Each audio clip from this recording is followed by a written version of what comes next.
Hey guys, we found our way to Canada, and we're blessed to be staying on this beautiful organic farm outside of Toronto.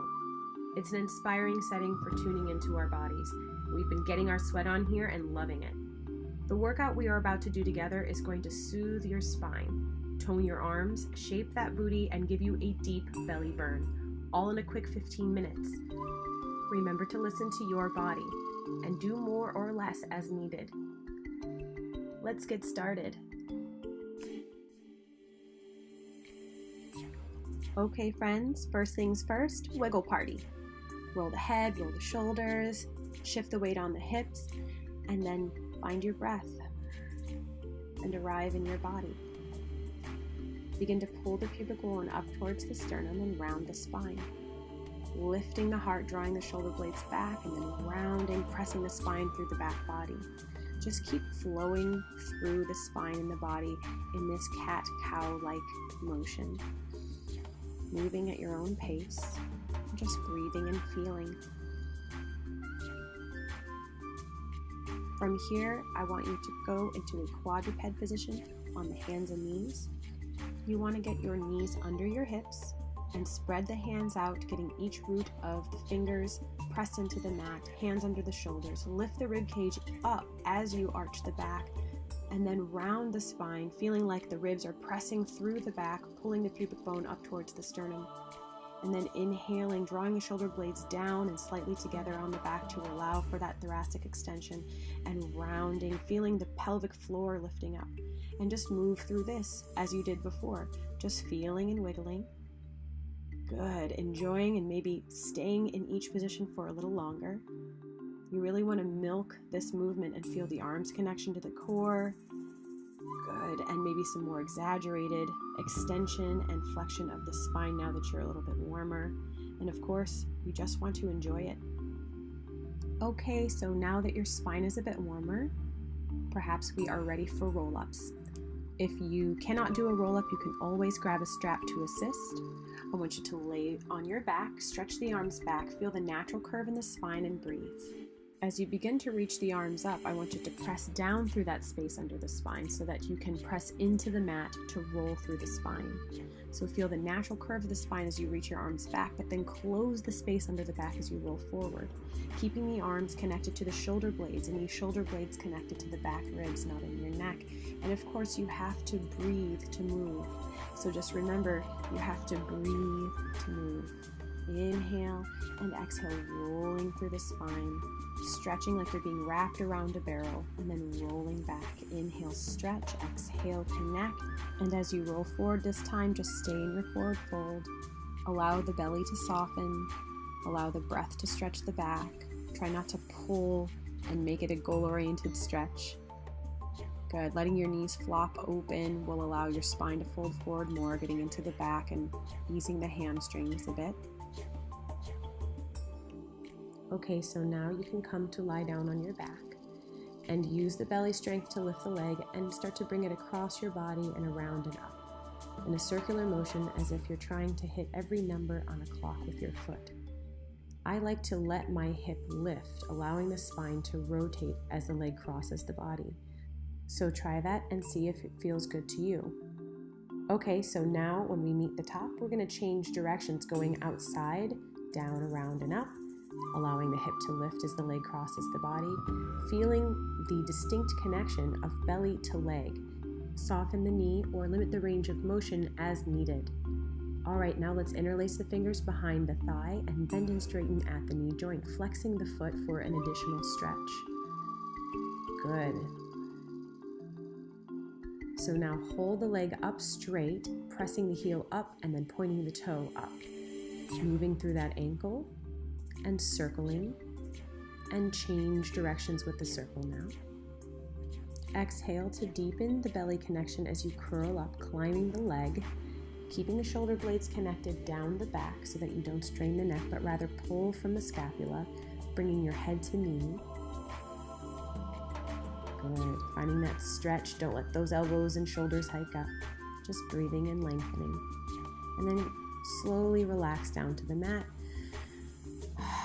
Extend the other leg and begin your leg circles, going across the body, down, around, and up. Feel the leg muscles connecting into the belly. Make sure there's not stress at the hip crease. Moving at your range of motion and your pace.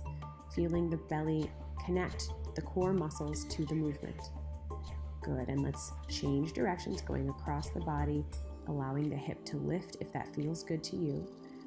Remember that this movement is primarily about connecting the leg into the core through your psoas group, or as I like to call them, your suspenders. So I really want you to picture those suspenders holding your leg to your belly.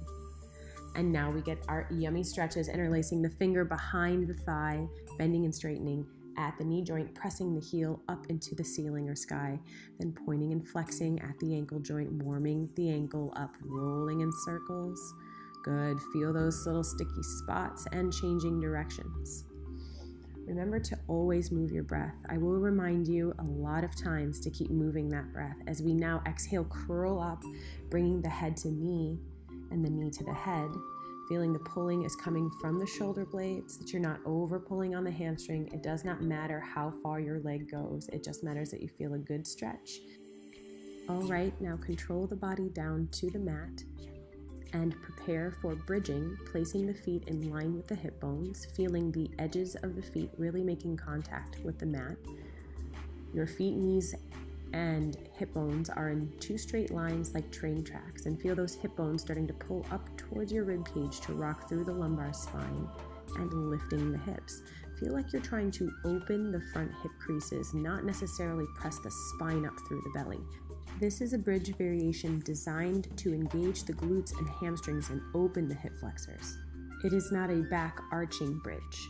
To come out of it, you want to melt the heart, lengthen the back ribs, roll through the entire spine back down to a neutral pelvis.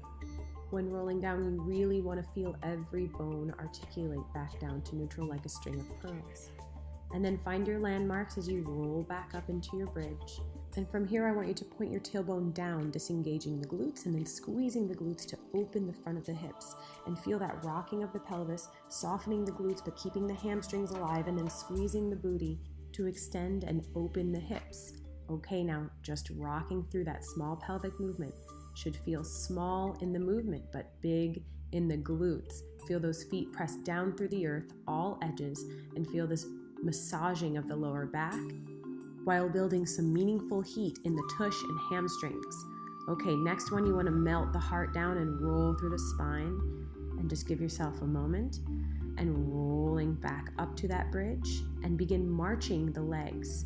So lifting one leg at a time into tabletop, opposite foot pressed very firmly into the ground, keeping the hips high and square, breathing, of course, to feel that connection of thigh bone into tummy, being conscious to stay neutral in the pelvis. Bring one leg up to the sky and press the opposite foot into the ground as you lift that heel into the sky, feeling that opposition, heel reaching up, opposite foot pressing down, small pulses, and switch.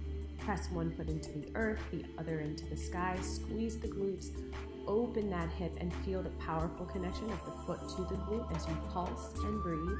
Bring both feet down, inhale, and exhale, roll through the spine back to neutral. Our next bridge will be a back bending bridge, as if you're trying to press your spine through your chest. And once you get those hips as high as possible, melt the heart and ribs, but keep the hips high and feel the difference in the body.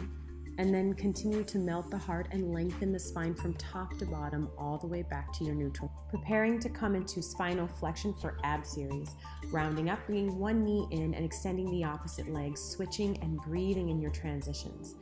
Feel the belly muscles holding the ribs, pelvis, and spine steady as you move the legs. Feel the legs are moving via the belly, and the hand is just helping you create an additional stretch in front of the hip. Keep breathing to feel the connection of belly and breath. Holding both knees in now, extend arms and legs, and then exhale, hug them back into center. Only reach the arms and legs as far away as you can maintain stability in the spine. If you feel stress in the back or tenseness in the belly, just make the movement slightly smaller. Okay, now bring one leg up to the ceiling and one leg out in front of you, and pulse, pulse, switch, pulse, pulse. Pulse, pulse, switch, pulse, pulse. Feel like that pull is not coming just from your hands, but from your belly lifting the leg towards you. Good. Keep breathing and moving, feeling a gentle stretch in the hamstring that's coming closer to you. lengthening through the hip flexor of the opposite leg. Now both legs up, hands behind the head, inhale and exhale to lift the legs. Inhale to lower and exhale to lift. As long as you're breathing correctly. I like to exhale on the lift because the legs are furthest from me and I need the most access to my belly to lift them. Remember to keep the movement small enough that you can maintain stability in the back. Now bend the knees and crisscross. Inhale, center, exhale, twist. Imagine armpit touching me more than elbow touching me. Try to keep the elbows wide, keep the shoulder blades off the mat through the movement, and feel rib cage reach to opposite hip bone, trying to keep the hips stable through the movement. Okay, last one each side. You can do it. And rest, you guys. You deserve it. Ab series is tough. It's supposed to be. And now it's time to let it all go and soften the muscles that you just worked so hard by bringing one knee in and towards the armpit, lengthening the other leg. And if you'd like to feel a little more opening in the groin and hip flexor, you can bend the knee and let it turn out to the side. And just do the same on the other side, just softening up, taking deep breaths and telling the pelvic floor and the belly muscles just to soften. Good. Amazing. Okay, next we are going to do a little rolling like a ball transition to standing. So I want you to scoot your tushy to the top of the mat, hug the knees to the chest, and now round the pelvis like you're trying to pull your pubic bone up towards your sternum, creating a little space between the thighs and the tummy, gazing down at that space as you roll through the lumbar spine. Inhale back, keep the eyes down, exhale up. Inhale back and exhale up. Inhale back and then cross the feet. And exhale, lean the body weight forward into the feet and stand tall. If you can't do it, it's fun to try, and it's definitely a goal we could work on. So turn around and just spill forward, allowing the whole back body to soften. Good. Walking out to a plank position now, making sure to keep the legs and glutes active. So feel that you're lifting the belly and pointing the tailbone slightly down at your feet as we move into these scapula push-ups. So we're not bending the elbows, but moving the scapula on the back, gliding the shoulder blades towards the spine and away, strengthening the muscles that move the shoulder blades and stabilize the shoulder blades on the back. Okay, from here, drop the knees, set the hips back, then come forward into a kneeling push-up. Hips back, then come forward, elbows bend directly alongside the body. Coming forward, you want your chest to move forward of the fingertips and the hip creases to be open, bending the elbows alongside the body, then pushing the hips not just up, but back, targeting the triceps and allowing the spine to round a bit at the child's pose position, coming forward and pressing back. This should be great core work, arm, shoulder stabilizer work. Good, and now we're gonna bring the heart between the hands and hold. This is arching the back on purpose and then sliding the heart through like a snake, lifting the heart, opening the hips back onto the mat and coming into your swan. Then bend the elbows alongside the body and push the hips back into that child's pose. This is now building on the last exercise, adding spinal extension. And I want you to keep in mind that you should only go to the depth that your body can support good movement. So you don't have to touch your heart to the mat. You can just point your heart at the mat and press the hips back and find that child's pose and lift the heart into that last spinal extension and then press back into a wide knee child's pose if that feels good. And you can just wiggle and then walk your hands to one side, feeling the stretch along the side body, feeling you're letting any tension go from the exercise, walking through to the other side, taking this opportunity to stretch the side body and breathe into the rib cage, breathe into the lungs. Okay, from here we are moving into the finale of this workout, the Pilates push-ups. 3 tricep push-ups, bending the elbows straight back, fully extending the arm, and then press back into a down dog or up stretch, as Pilates calls it, feeling that stretch in the shoulder blades, and then coming back into plank. Let's do 3 more push-ups a little quicker. And then press back into that down dog, stretching the heels down, hamstrings and calves getting a stretch. Now let's do 1 Pilates push-up very slow. Slowly guide the body down and slowly up to full extension of the arm, and then press the hips back for that final down dog stretch. From here, I'd like you to come to kneeling, sitting your hips on your heels, begin to roll the shoulders out and calm your breathing. just massaging the back with the scapula, releasing tension and coming into a spinal twist. Back arm is a kickstand. Throat is gently lengthening. Good, and switch. Just feel the feels, you guys. Breathe. Enjoy. And then bring the head down towards the knees, rounding the spine as a reset. Take this time to notice your body and give it some gratitude. I want to thank you for joining me in my practice today. I love you guys. Namaste.